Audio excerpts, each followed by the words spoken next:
What's up mga Echosera? Welcome to the Tuesday Vargas Podcast.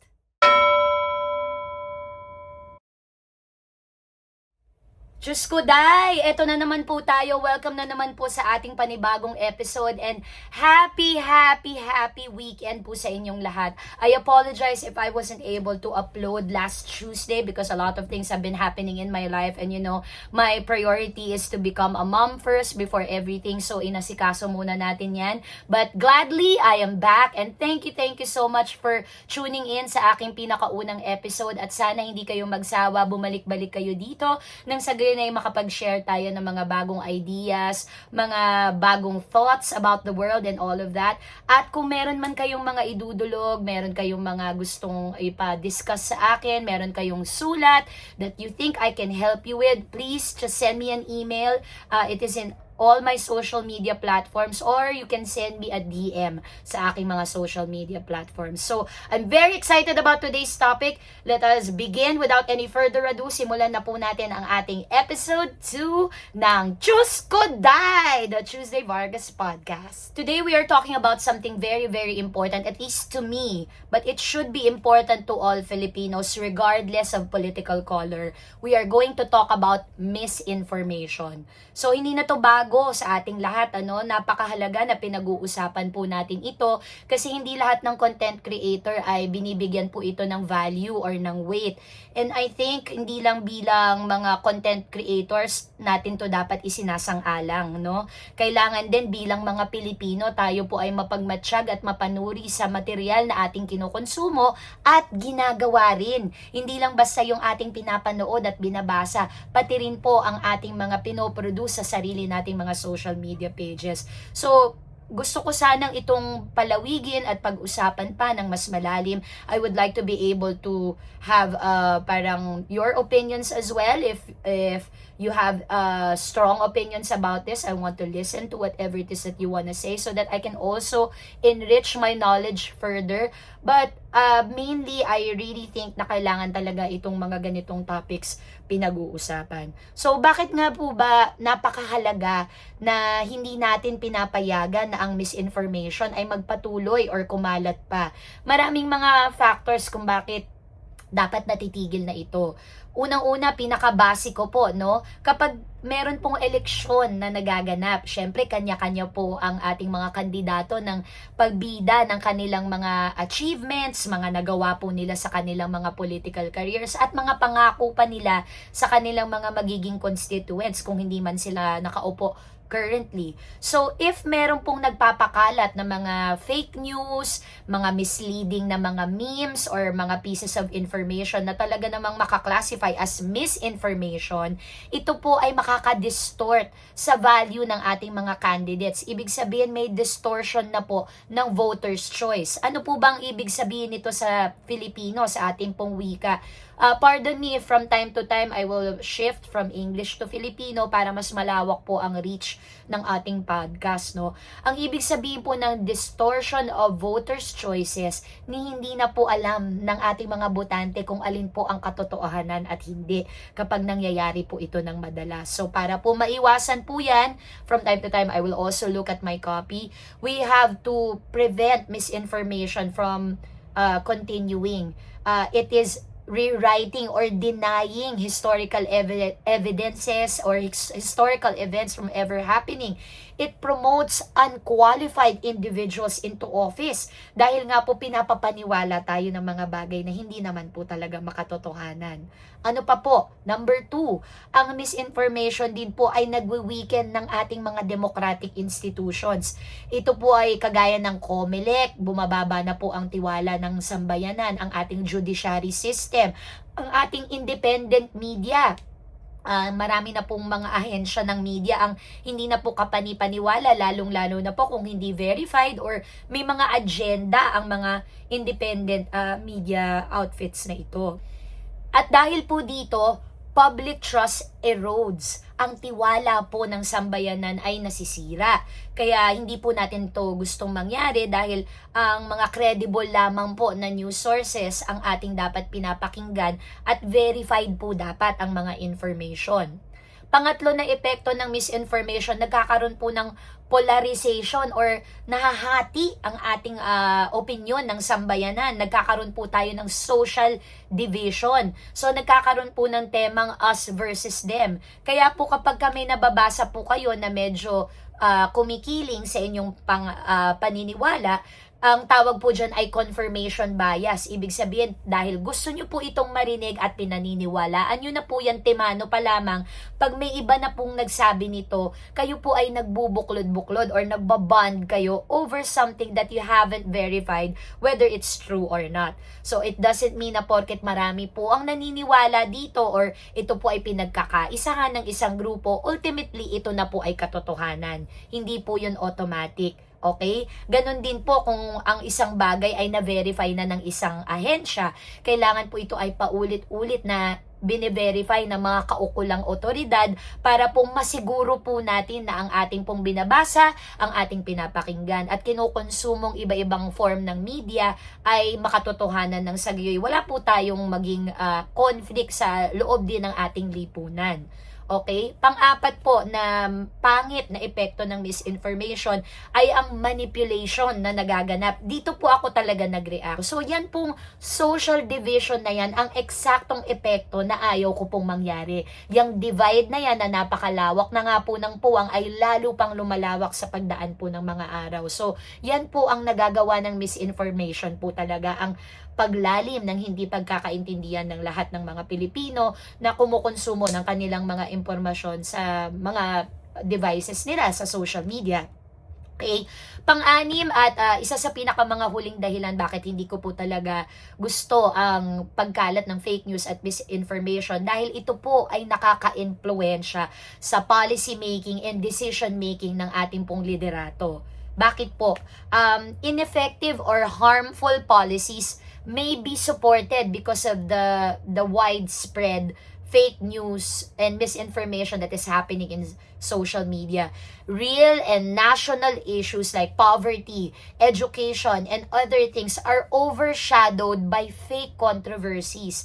This slows down meaningful national development. Isipin nyo po, ang seemingly napakaliit na bagay ay umaabot po sa ganitong kalaking epekto na ultimo ang ating mga batas, mga polisiya at lahat ng mga sistema at practices na dapat nagigear papunta sa national development ay dito na lamang napapadpad. At mahirap po yon bilang developing country or third world country na lumalaban po araw-araw at marami na po talaga sa atin ang nasa laylayan, kaya dapat talagang bigyan na po natin ito ng atensyon.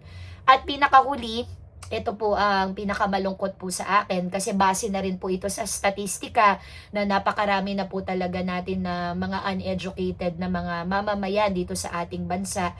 Bukod pa dito, ang pagkalat ng fake news at misinformation ay nagdudulot ng loss of critical thinking among our citizens.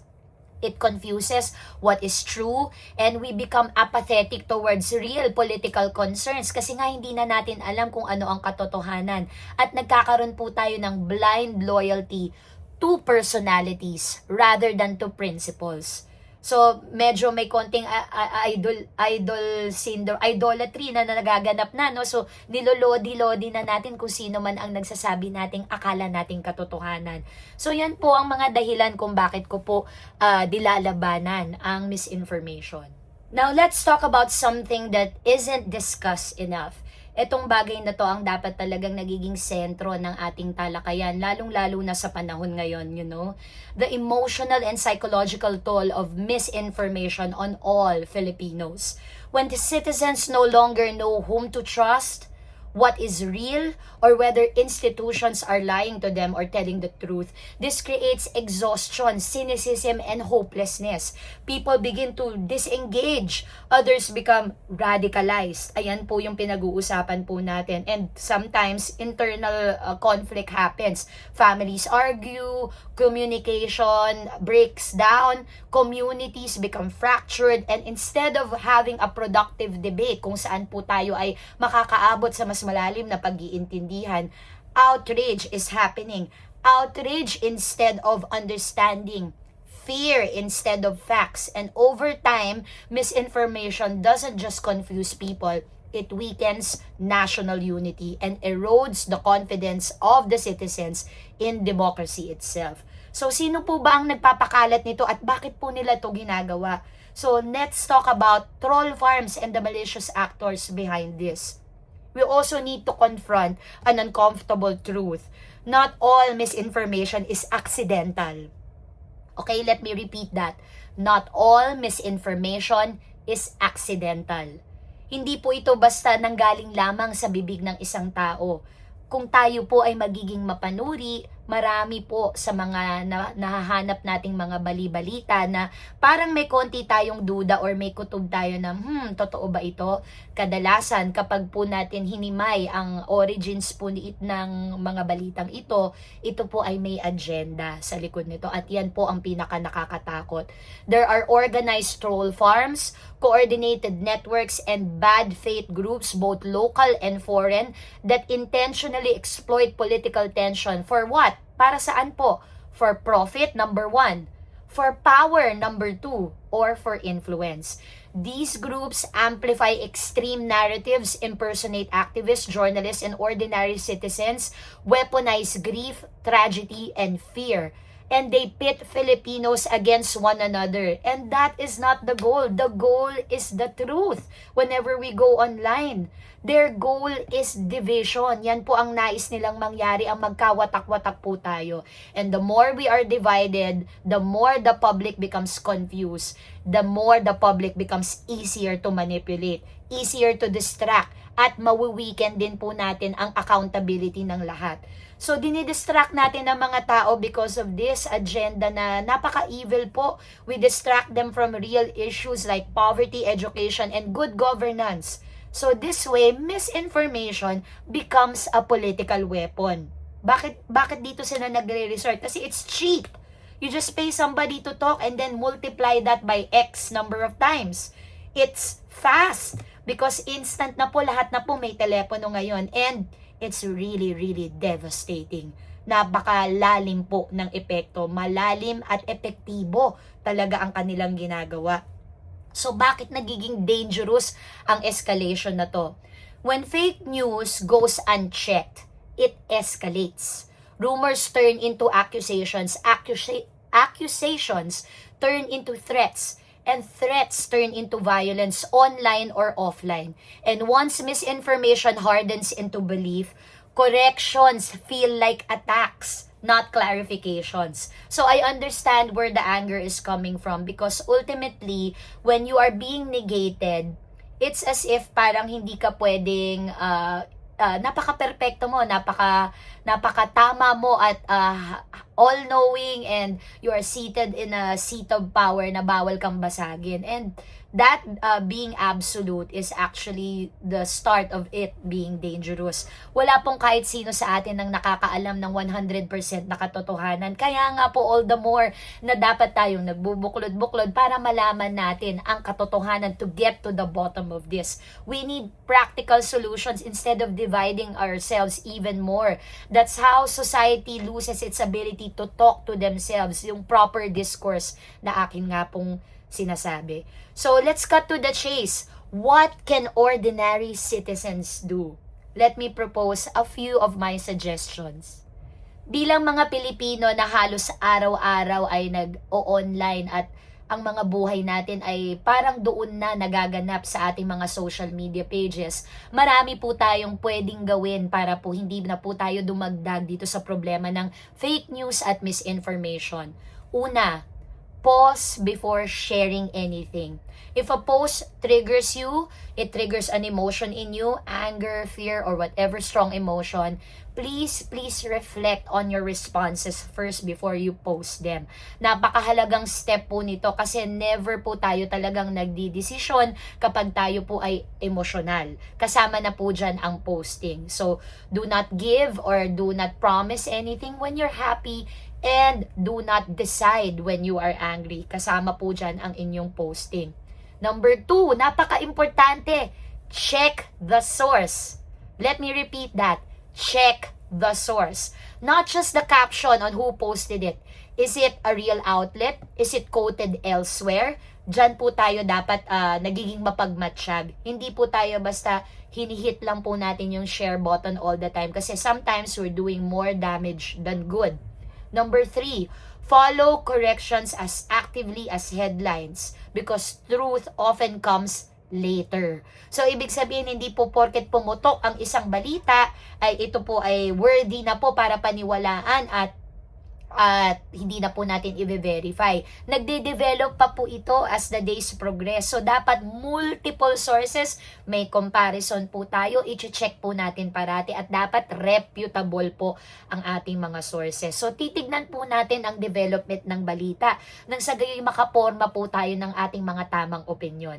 Pang-apat, resist the us versus them syndrome. So, ganito pong framing ng politics, yung us versus them na yan ang hindi po nakakabuti. Kasi hindi naman po talaga tayo magkakaaway.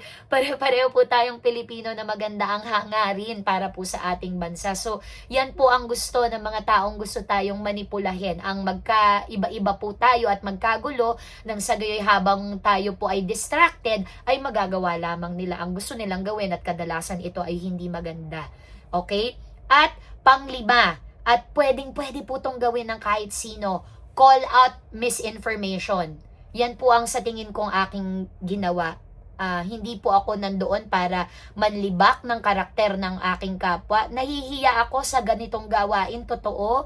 At kinukundin ako ang kung ano mang hindi makatarungan at hindi naaayon sa batas sa mga gawain. Kasama na po dito ang armadong rebelyon.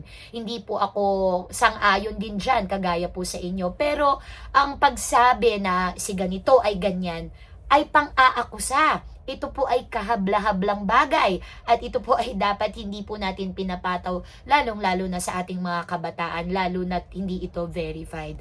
So, ang practical na mga solusyon ay maging mapamatsyag, mapanuri, mag-double check at mag-isip bago po tayo mag-post. Mga kapatid, ang mga maraming nangyayaring masalimuot sa ating bansa ay hindi natin kagustuhan. Pero bilang mga mamamayan, marami po tayong pwedeng gawin. Misinformation is not a harmless option. When we don't know what to say, when we don't know what to do, posting and reposting what is not verified doesn't help the situation. In the incident of what happened in Mindoro, this reminds us of something very, very crucial. That the truth doesn't need to be spoken, it needs to be protected because lives are at stake. It shapes emotions, decisions, and ultimately the future of every Filipino.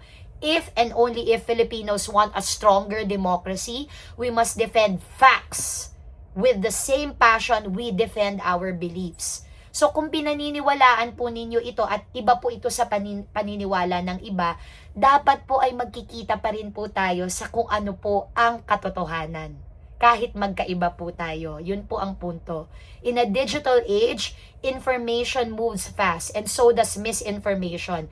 Events like what happened in Abra de Ilog became lightning rods for conflicting narratives. Our role as informed citizens is to seek the truth carefully. Ayan, maingat po na hinahanap ang katotohanan. Question unsupported claims and not let rumors become realities in our minds without evidence.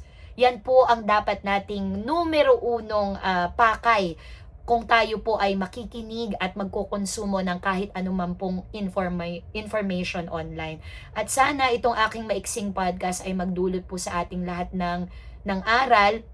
Nililinaw ko po ulit, hindi po ito self-serving at hindi po ako nanghihingi ng sympathy or awa kahit kanino. Hindi din ko rin po dinidepensahan ng aking sarili. I came on board for something more important than that. More important than who's right, who's wrong. More important than that. Alright? What's wrong and what's right is actually sometimes hindi po na napapansin. But what is very, very crucial in every discussion, in every topic that we put forth online is the truth. Okay? Katotohanan lamang po. Ako po ulit si Tuesday Vargas. Maraming salamat po ulit sa inyong pag-tune in sa aking second episode. At kahit anumang problema yan na Diyos ko, day! Ayan na naman ang fake news. Lagi nating tatandaan na ang katotohanan pa rin ay lalabas at lalabas sa bandang huli. Maraming salamat po sa inyong lahat. Be kind to one another. God bless you. Thank you so much for your time and see you again on the next episode of the Tuesday Vargas Podcast.